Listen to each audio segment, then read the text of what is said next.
Alors, je ne vous apprends rien. Cet après-midi, nous allons parler, dans le cadre de l'étude de l'Ecclésia, de la famille de Dieu. Éphésiens chapitre 2, verset 19, et je lis dans la version Parole de vie. C'est pourquoi vous n'êtes plus des étrangers, ni des gens de passage, mais vous faites partie du peuple de Dieu. Vous en avez tous les droits et vous êtes de la famille de Dieu. La famille, c'est une autre image, un autre visage pour parler de l'Église. Et j'aimerais souligner ici le désir de Dieu qui est très ancien d'adopter toute une série d'êtres humains dont nous faisons partie. Je vous lis juste deux passages, Romains 8, 15. Et vous n'avez point reçu un esprit de servitude pour être encore dans la crainte, mais vous avez reçu un esprit d'adoption par lequel nous crions Abba, Père. Éphésiens chapitre 1er, versets 4 et 5. En lui, Dieu nous a élus avant la fondation du monde, pour que nous soyons saints et irrépréhensibles devant lui, nous ayant prédestinés dans son amour à être ses enfants d'adoption par Jésus-Christ, selon le bon plaisir de sa volonté. Imaginez un peu que ça puisse vraiment nous réjouir, que Dieu, dans son éternité, voit toute l'humanité, du début jusqu'à la fin. Il voit aussi l'éternité après cette humanité, et il décide, avant que tout ça existe, de dire, je vais me faire un peuple avec des enfants et je vais les adopter. Et ils pourront, par mon esprit, crier Abba, Père. Abba est un terme araméen qui veut dire papa. Et cela dépasse même le cadre de la famille, dans le sens que toutes les familles forment un seul peuple, une race. Nous en avons déjà parlé. Il n'y a plus aucune barrière de nationalité, de langue et de couleur. C'était sur le cœur de Dieu avant la fondation du monde. Il a fait tout pour ça, pour que tous ceux qui croiraient en Jésus-Christ puissent entrer dans cette famille de Dieu. Et quand Dieu dit je vous adopte, c'est quelque chose qui est très très réel. Alors je vais poser une question et je vous demande de me répondre, très sérieuse. Pour qu'il y ait adoption, qu'est-ce qu'il faut? Qu'est-ce qu'il faut impérativement pour qu'il y ait adoption?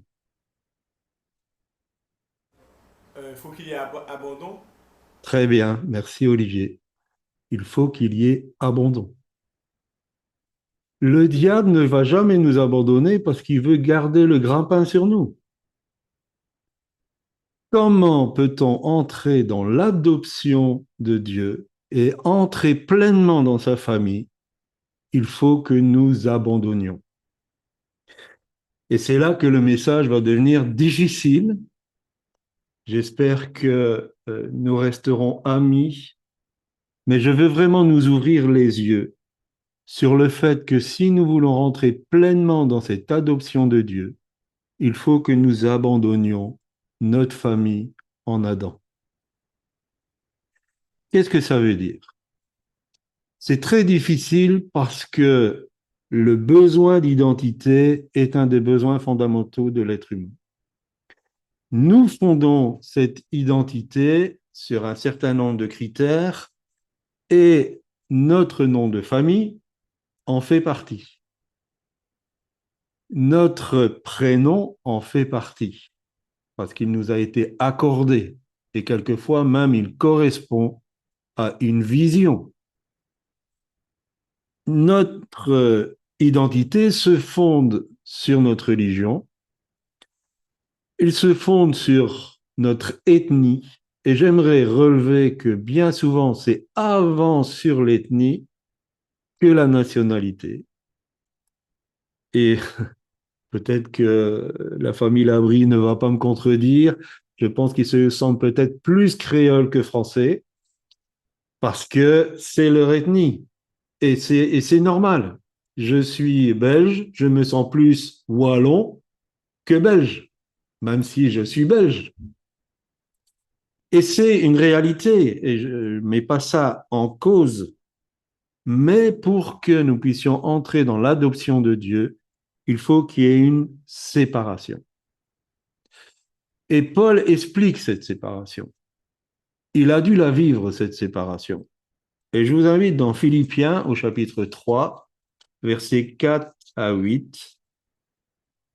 Si quelqu'un croit pouvoir se fonder sur ses prérogatives humaines, je le puis bien davantage. En fait, il dit, si quelqu'un croit il peut exprimer son identité et la valeur de son identité par rapport à ces choses, je peux davantage. J'ai été circoncis, pardon, le 8e jour. Ça veut dire qu'il a été intégré de la bonne manière dans le judaïsme. Membre par naissance de la race d'Israël. Il faut savoir qu'à l'époque, Israël était le peuple élu et le seul peuple élu.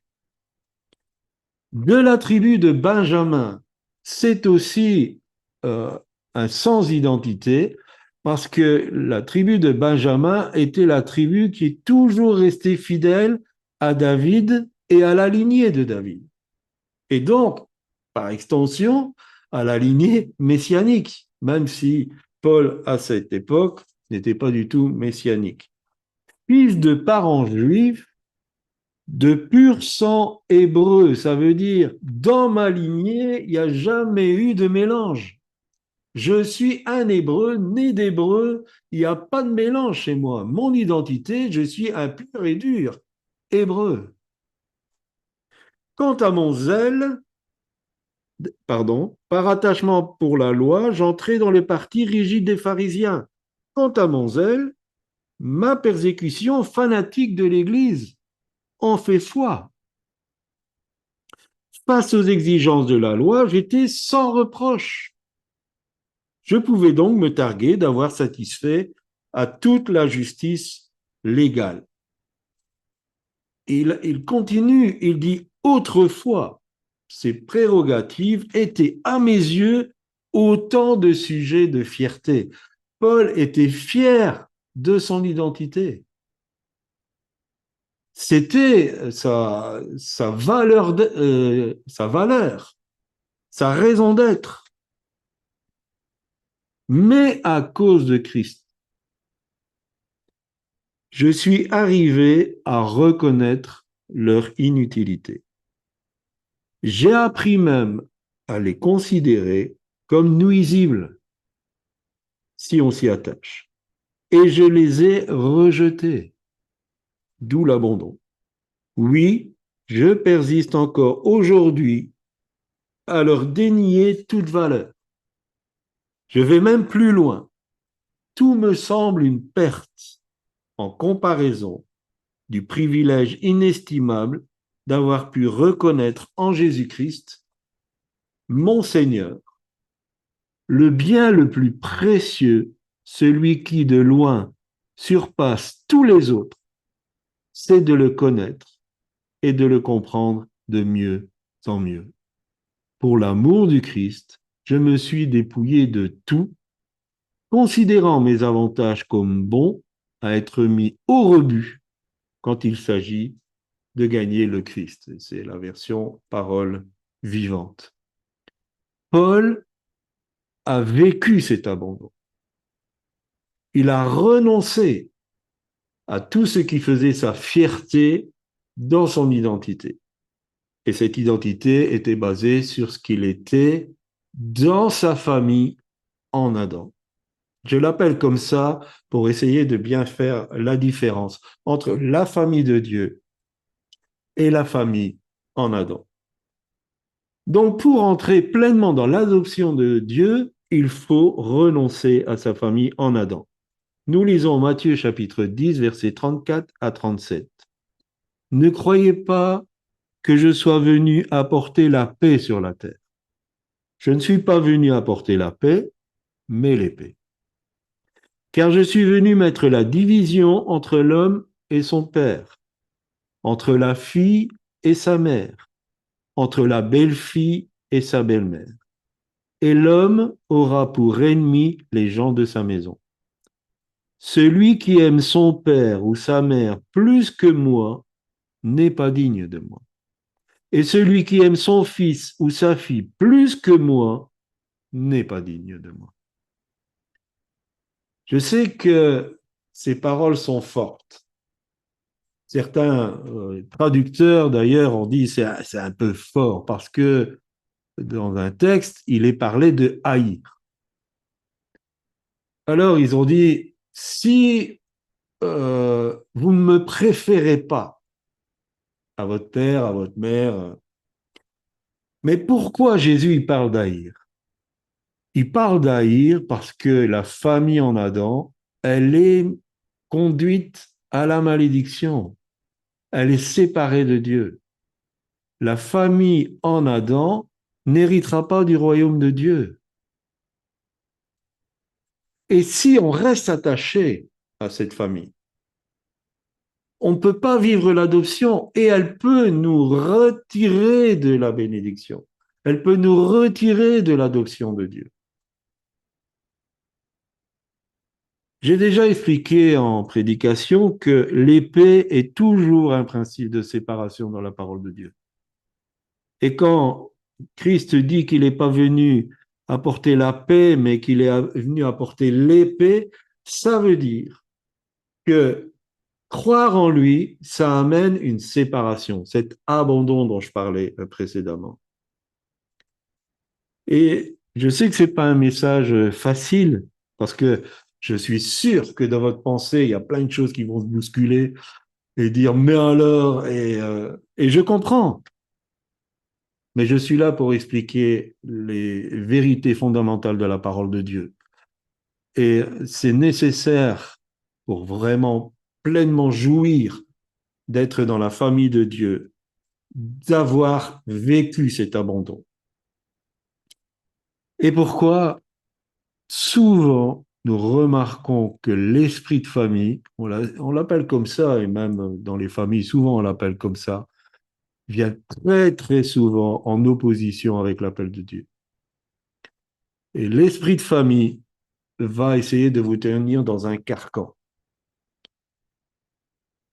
Vous avez l'esprit de famille qui vous oblige à aller tous les dimanches midi manger chez les parents. Et évidemment, pour les réunions, quelquefois, ça pose problème.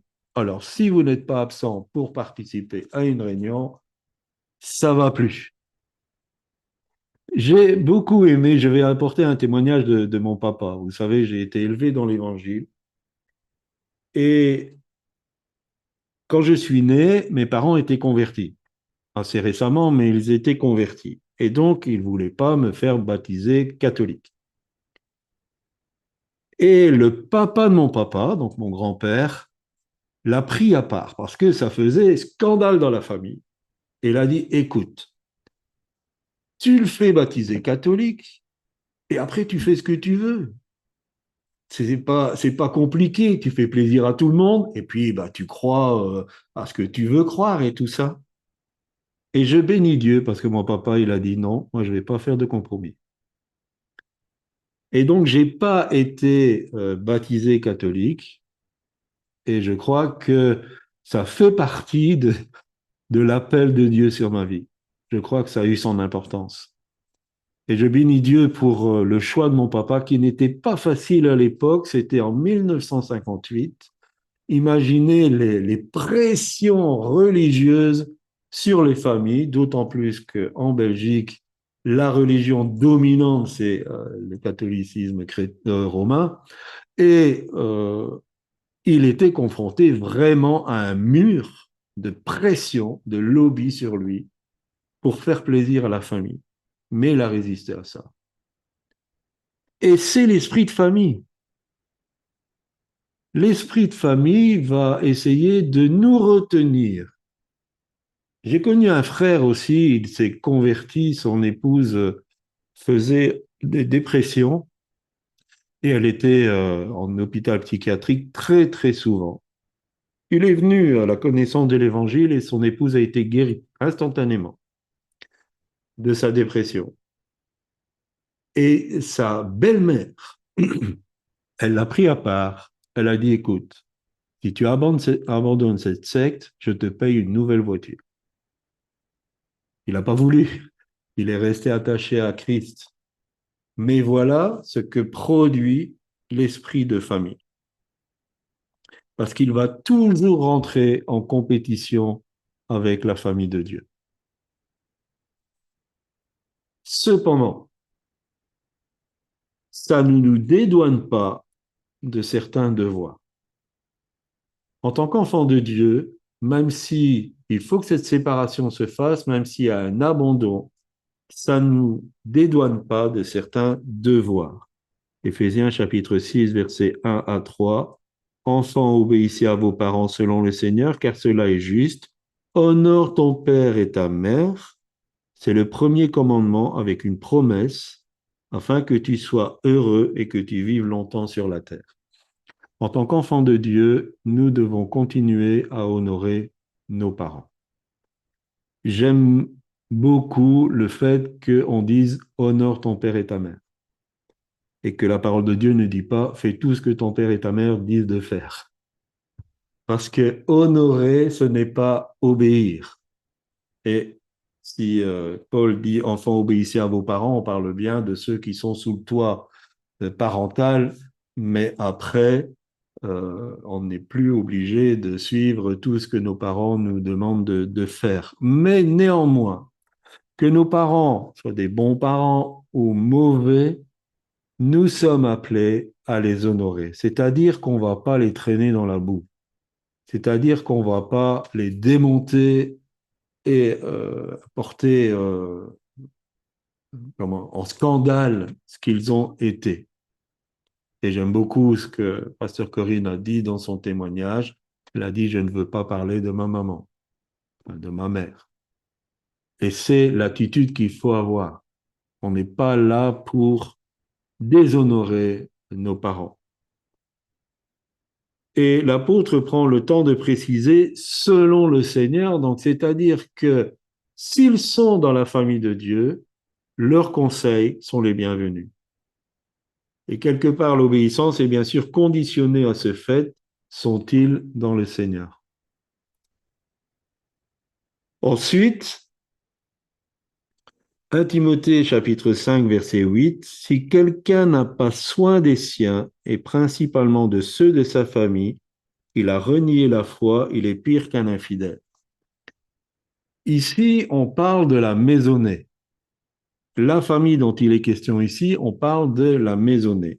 Et en tant qu'enfant de Dieu, dans la famille de Dieu, on n'est pas dédouané de prendre soin des siens, de ceux qui sont dans notre maison, enfants de Dieu ou pas. Nous sommes appelés à prendre soin d'eux. Le fait de leur donner des soins n'est pas subordonné à leur appartenance à Christ. D'ailleurs, ce serait complètement illogique puisque Christ nous demande et nous appelle à aimer nos ennemis. Alors, ce serait difficile de ne pas prendre soin de ceux qui sont dans notre maison alors qu'on est appelé à aimer nos ennemis. Donc, nous pouvons aimer notre famille en Adam. Je ne suis pas en train de dire il faut, comment je dirais, avoir des mauvais sentiments à leur égard, essayer de leur faire du tort. Bien au contraire, nous sommes appelés à aimer notre famille en Adam. Mais nous devons avoir revu nos priorités et comprendre qu'aujourd'hui, en tant qu'enfants de Dieu, nous sommes dans la famille de Dieu et que c'est notre priorité. Alors, on va en parler. Il ne faut pas tomber dans un extrême, mais c'est important que dans notre cœur, dans nos affections, dans notre façon d'organiser notre vie, nous ayons revu nos priorités. Dans Luc, au chapitre 8, versets 19 à 21, donc apparemment il y en a plusieurs, la mère et les frères de Jésus vinrent le trouver. Mais ils ne purent l'aborder à cause de la foule. On lui dit, ta mère et tes frères sont dehors, et ils désirent te voir. Mais il répondit, ma mère et mes frères, ce sont ceux qui écoutent la parole de Dieu et qui la mettent en pratique. Alors dans ce verset, il y a beaucoup de choses à dire, parce que d'abord, il y a déjà une définition de ce qu'est la famille de Dieu. Ce sont ceux qui écoutent la parole de Dieu et qui la mettent en pratique. Donc, il ne suffit pas d'être chrétien. Pour qu'on puisse discerner la famille de Dieu, il faut des personnes qui ont à cœur d'écouter Dieu et de mettre en pratique ce qu'il demande. On ne demande pas qu'il soit parfait, mais on demande qu'il y ait un attachement à Dieu. Ensuite, si on remet ce passage dans son contexte, Marie et les frères de Jésus venaient pour se saisir de lui. Parce qu'ils disaient, il est devenu fou. Il est hors de sens. Ils disaient, il a perdu les pédales. Il y a une araignée dans le plafond. C'est la version moderne de la parole de Dieu. On va se saisir de lui. Et cette attitude montre exactement l'esprit de famille. C'est au moment où l'esprit de famille, et on n'en veut même pas aux familles, parce qu'ils ne sont pas enfants de Dieu, ils ne discernent pas qui agit derrière ça, et ce n'est pas à eux qu'on doit en vouloir. Mais derrière ça, il y a un esprit mauvais, qu'on appelle l'esprit de famille, qui veut vous rattraper et vous remettre dans l'esclavage.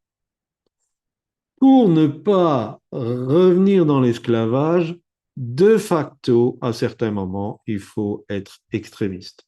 De facto, il faut dire non, moi je ne ferai plus ça.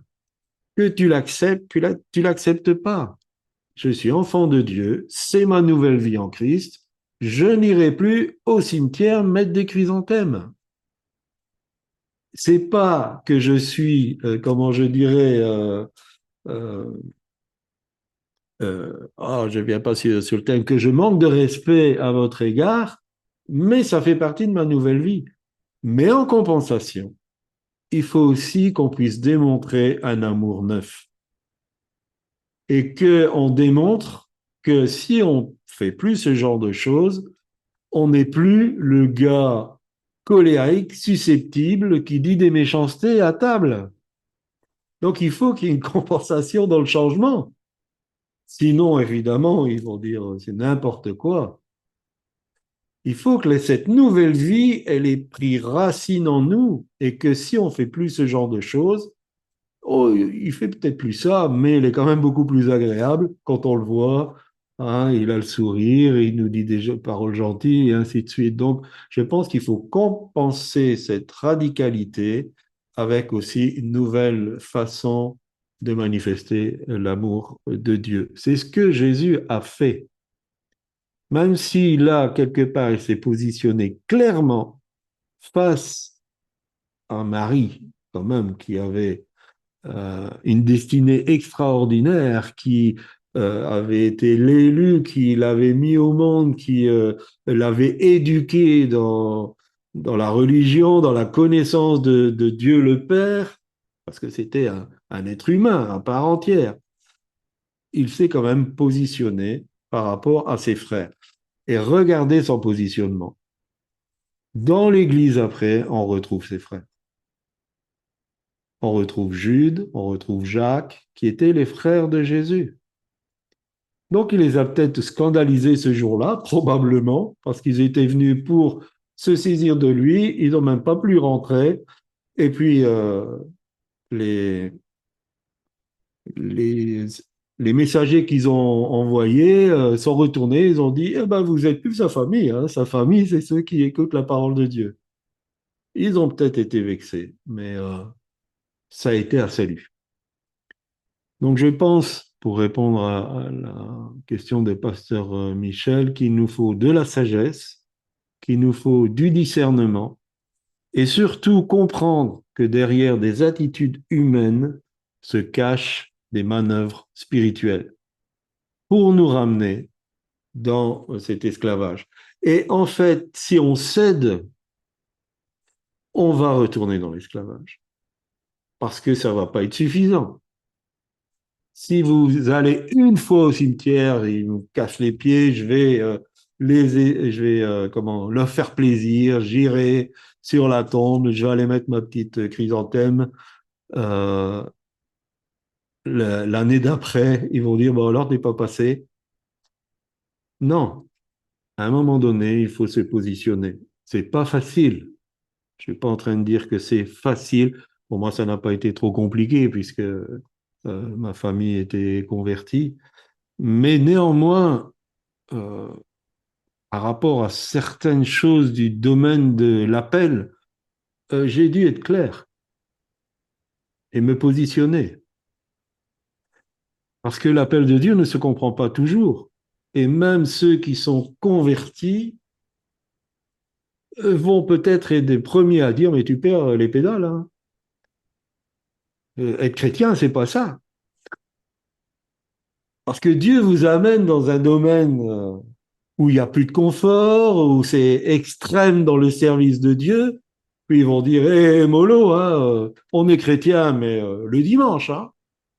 Et les premiers persécuteurs, bien souvent, c'est les chrétiens charnels. Parce qu'ils ne saisissent pas le plan de Dieu, ils ne saisissent pas l'appel de Dieu, ils ne saisissent pas l'engagement, le sacrifice. Après, je peux dire quelque chose. Oui, voici, bien sûr. Au niveau de ce que Olivier disait, justement, que les parents, si tu viens pas un dimanche, ça y est, c'est la catastrophe, c'est le drame, quoi. Tu aimes pas ta mère, tu aimes pas ton père, et voilà, et tout ça.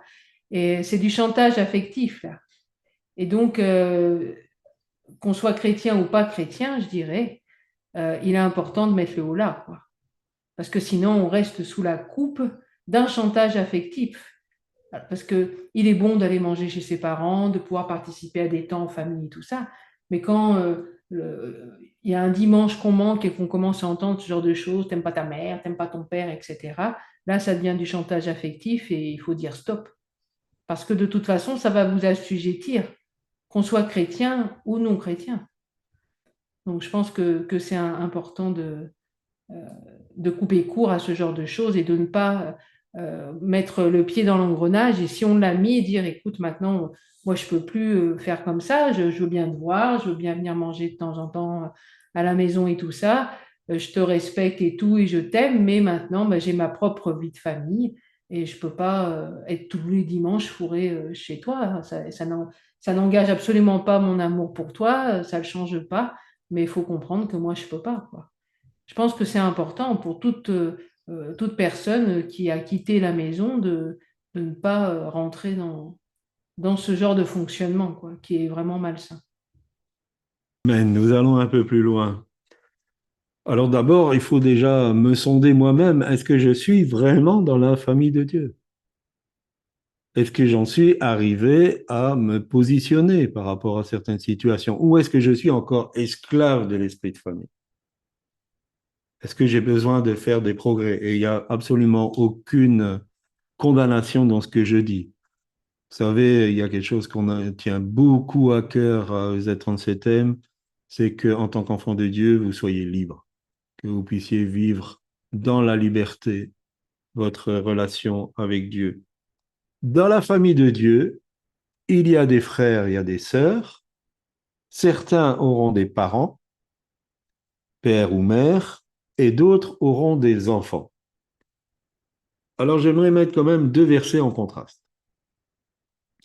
Matthieu 23, 9. Ne donnez pas non plus à quelqu'un ici-bas le titre de père, car pour vous, il n'y a qu'un seul Père, le Père céleste. 1 Corinthiens chapitre 4, verset 15. En effet, même si vous aviez 10 000 instructeurs chrétiens, vous n'auriez cependant qu'un seul Père, car c'est moi qui suis devenu votre Père spirituel, en vous annonçant la bonne nouvelle, moi qui vous ai appelé à la vie dans la communion du Christ Jésus. Alors, c'est quoi? C'est une contradiction. Paul est en désobéissance par rapport à ce que Christ a dit. Il faut toujours essayer d'assimiler le pourquoi la parole de Dieu dit ce qu'elle dit. Quand Jésus parle de cette manière, il parle des pharisiens. Il parle des pharisiens qui s'enorgueillissaient en se donnant des titres.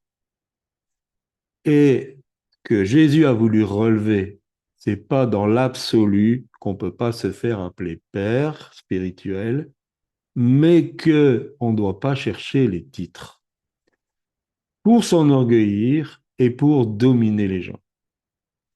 Paul dit, je suis votre père spirituel parce qu'il les a amenés à l'évangile.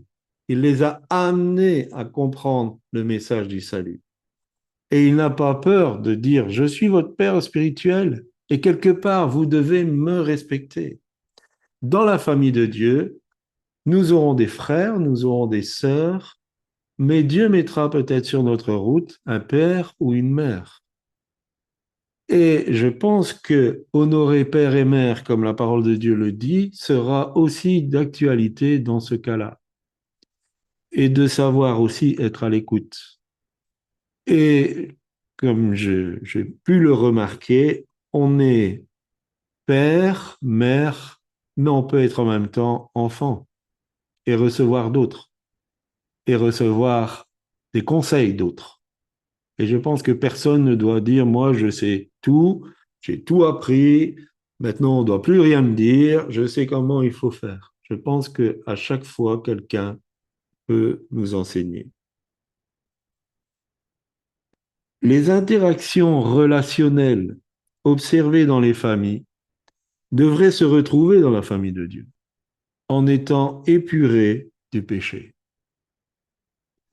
En fait, l'attachement familial est entaché à cause de la chute.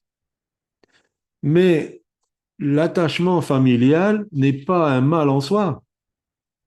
Et il devrait se retrouver dans la famille de Dieu. On devrait vraiment se sentir en famille. Et j'espère que quand vous participez à l'e-maison, vous vous sentez en famille. Nous sommes là pour nous encourager, nous faire du bien et vivre un temps relationnel ensemble. Je n'aime pas qu'on dise c'est une communauté virtuelle. Vous pouvez pas me tâter, mais je me tâte, je suis bien fait de chair et d'os. Je suis un être humain, je ne suis pas une intelligence artificielle. Nous sommes des êtres humains, nous communions ensemble, nous parlons ensemble. Même si on ne peut pas se voir d'une manière physique, nous sommes là. Et nous sommes là pour vivre ce domaine de la famille, ensemble. Vous êtes mes frères, mes sœurs, certains sont peut-être parents pour moi, d'autres sont enfants pour moi. Et nous voulons que ces liens, qui ne se retrouvent pas dans toutes les familles malheureusement, hein, dans le témoignage de pasteur Corinne, on a pu s'en apercevoir, et elle comprend des choses, elle compatit à des choses. Je ne vais pas dire que je compatis pas, mais c'est pas mon vécu. Je peux pas ressentir de la même manière quelqu'un qui a abandonné, quelqu'un qui vit le rejet, qu'elle l'a vécu, parce que je ne l'ai pas vécu. Je peux dire quelque chose? Oui, vas-y. J'aimerais quand même rajouter quelque chose. C'est que quand j'ai rencontré Christ, je suis arrivée dans une assemblée et on me disait, elle est belle, la famille de Dieu, nous sommes un dans un lien d'amour et tout ça. Et alors, étant enfant de Dieu, j'étais véritablement convertie, et, mais ayant eu un manque affectif sérieux, ayant vécu le rejet de par mon vécu, eh bien, j'ai idéalisé la famille de Dieu aussi. Et pour moi, je me croyais que tous les gens qui étaient là, c'était des gentils. Tout le monde, il est gentil, tout le monde, il est beau, tout le monde, il est gentil, agréable, personne ne me fera de mal et tout ça. En fait, j'ai, de par mon fonctionnement, je ne dis pas que, bien sûr, l'image qu'on essayait de projeter, c'était ça, la famille de Dieu, c'est merveilleux et tout ça. Alors, dans un sens spirituel, certainement, mais physiquement, dans le concret, c'est pas toujours ça. Et on peut remarquer qu'elle est faite que d'êtres humains comme nous-mêmes, d'ailleurs, hein, et que avec tout ce que ça comporte. Et donc, je dirais que c'est important de comprendre qu'on est dans la famille de Dieu pleinement, mais c'est important aussi de ne pas l'idéaliser au point de croire que tout est parfait et qu'elle va combler à tous nos vies, tous nos besoins. Seul Dieu, bien sûr, elle va contribuer à nous apporter certaines choses et à même apporter de l'affectif et tout ça, mais seul Dieu véritablement pourra combler nos cœurs. État de cause, surtout, n'idéalisez pas cette famille, restez accrochés à Christ. Et que quoi qu'il se passe dans cette famille, eh bien, ça reste une famille avec des fois des dysfonctionnements et continuez de vous accrocher à Christ. Christ, ça n'est pas ce qu'aujourd'hui, des fois, peut nous représenter la communauté ou autre. Voilà. Merci. En fait, c'est ce que je disais, il faut que les relations soient épurées du péché. Et toujours, effectivement, c'est Christ, c'est Dieu la source. Et il peut donner au travers de la famille de Dieu des choses qu'on a besoin. Mais c'est quand même toujours vers lui qu'on cherche la réponse à notre besoin. C'est toujours lui qui va définir quelle est la réponse pour notre besoin. Et évidemment, l'Église de Jésus-Christ, c'est un ensemble de personnes plus ou moins matures et on doit faire en fonction de la maturité de chacun. Et d'un autre côté, si effectivement, parce qu'on a besoin de guérison, on est trop en attente de ce que pourrait donner la famille de Dieu, on risque d'être déçu. Et nous-mêmes, Pasteur Corinne comme moi, on n'est pas parfait et on peut décevoir. Là, tu Oui, te déçois beaucoup. ben oui, on peut décevoir. Donc, parce qu'on est des êtres humains, mais on veut être ses parents, ses frères, ses sœurs qui vous amènent plus près du cœur de Dieu. Donc, ça demande de l'humilité, ça demande une soumission, ça demande d'être enseignable quand on est jeune dans la foi et aussi une parole qu'on entend souvent, c'est il n'y a pas d'amour dans cette église. Ok, bah commence à donner de l'amour dans cette église. Si on n'a pas, donne-en. Et si tu en donnes, bah à un moment donné, peut-être qu'un autre va en donner et ainsi de suite. Bien souvent, c'est parce qu'on veut attirer les choses à soi. Alors, il y a un besoin de guérison peut-être, mais c'est pas en attirant, en aspirant les choses que ça va s'arranger. Troisième point et dernier point, aussi quelque chose qui m'a turlupiné pendant longtemps et j'aimerais vous le partager. Qui est mon prochain? C'est une bonne question puisque le prochain, faut l'aimer comme soi-même. Tu aimeras ton prochain comme toi-même. Donc, je pense que c'est une question importante. Puisqu'il faut aimer son prochain comme soi-même, c'est Luc 10, verset 27 qui nous dit ça. Alors, la réponse se trouve dans la parabole du bon samaritain. Et je vais la résumer. Un docteur de la loi vient demander à Jésus, euh, alors je ne sais plus, j'ai un trou. Non, il dit, qu'est-ce qu'il faut faire pour être sauvé, je pense. Et Jésus dit, quels sont les commandements? Bah, il dit, aimer Dieu de tout son cœur et son prochain comme soi-même. Alors, Jésus dit, bah, tu as bien répondu, tu es proche du royaume de Dieu. Et puis, le docteur, il veut faire l'intéressant. Et il dit à Jésus, qui est mon prochain? Et Jésus va donner cette parabole. Et quand on lit cette parabole, souvent, ce qu'on prêche, qu'on retient, c'est que le religieux n'était pas gentil et que l'étranger, c'était le bon, le gentil. parce que c'est lui qui a secouru l'homme qui avait été attaqué par des brigands et il a même payé de sa personne puisqu'il a donné à l'hôtellerie 2 jours de salaire. Mais la question de Jésus à la fin, elle est très intéressante. Lequel de ces trois te semble avoir été le prochain de celui qui était tombé au milieu des brigands?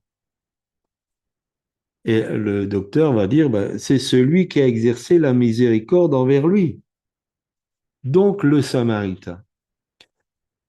La réponse à cette question, qui est mon prochain? C'est celui qui t'a fait du bien. C'est celui qui a pris soin de toi. C'est celui qui, quand tu étais sous les coups de l'ennemi, t'a pris sur lui, t'a amené dans l'endroit sécurisé, t'a soigné et qu'il a payé de sa personne pour ton bien-être et pour que tu sois guéri. Le prochain, ce n'est pas n'importe qui. On n'est pas appelé à aimer tout le monde de la même manière. Aimer comme soi-même, c'est réservé à son prochain. Et la majorité des chrétiens se sont arrêtés à la notion de le prochain, ben, c'est tout le monde. Je dois aimer tout le monde. Non, on doit aimer tout le monde, puisqu'on doit aimer ses ennemis, je l'ai cité, mais on n'aime pas tout le monde de la même manière. Et aimer son prochain comme soi-même, c'est aimer celui qui nous a fait du bien. Et le premier à aimer comme nous-mêmes, c'est Dieu, c'est Christ, qui s'est donné pour nous. Et ensuite, d'aimer ceux qui nous ont fait du bien, qui ont payé de leur personne pour nous faire du bien.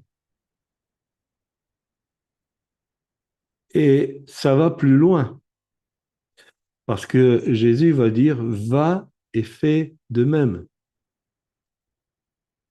Si nous voulons que la famille de Dieu soit vraiment la famille de Dieu, il faut que nous devenions tous des prochains pour les autres. Il faut que vous soyez un prochain pour l'autre. Soyez la personne qui prend soin de l'autre, qui le guérit, qui le soigne, qui paye de sa personne pour le mettre en sécurité, pour qu'on prenne soin de lui. Va et toi, fais de même. Depuis tout petit, on m'a dit, quand c'est un impératif, ça veut dire c'est un ordre. C'est un ordre, c'est pas une option. Quand Jésus dit, va et toi, fais de même, nous devons obéir. Quand Jésus dit, aimez-vous les uns les autres, c'est un ordre. On dit, bon, ok, ça on comprend. Et quand il dit, va et fais de même, c'est un ordre du même niveau. C'est pas une option. Il n'y a pas que quelques-uns qui sont appelés à devenir le prochain pour les autres. Nous sommes tous appelés à devenir un prochain. Exerçons la compassion, la miséricorde, même si cela nous coûte. Je vous pose une question difficile. Si je rencontrais une victime de violence, baignant dans son sang, lui porterais-je secours? Ou est-ce que je vais m'enfuir en courant?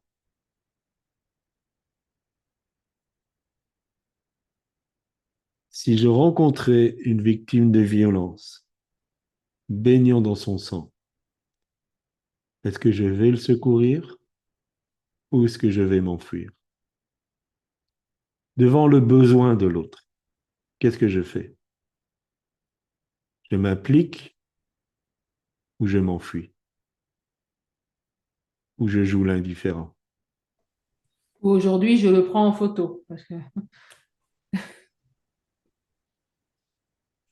Oui. Je voudrais rappeler ceci, cette vérité, je vais terminer là-dessus avant que vous puissiez réagir. Tous les gestes d'amour, d'entraide, de secours, de compassion, d'altruisme que vous ferez auront une portée éternelle. Parce que l'amour est éternel, il ne périt jamais. Tous les gestes d'amour traverseront la mort, vous les emporterez avec vous dans le ciel. Ça passera au feu et ça résistera au feu, parce que ce sont des pierres précieuses. Merci de m'avoir écouté.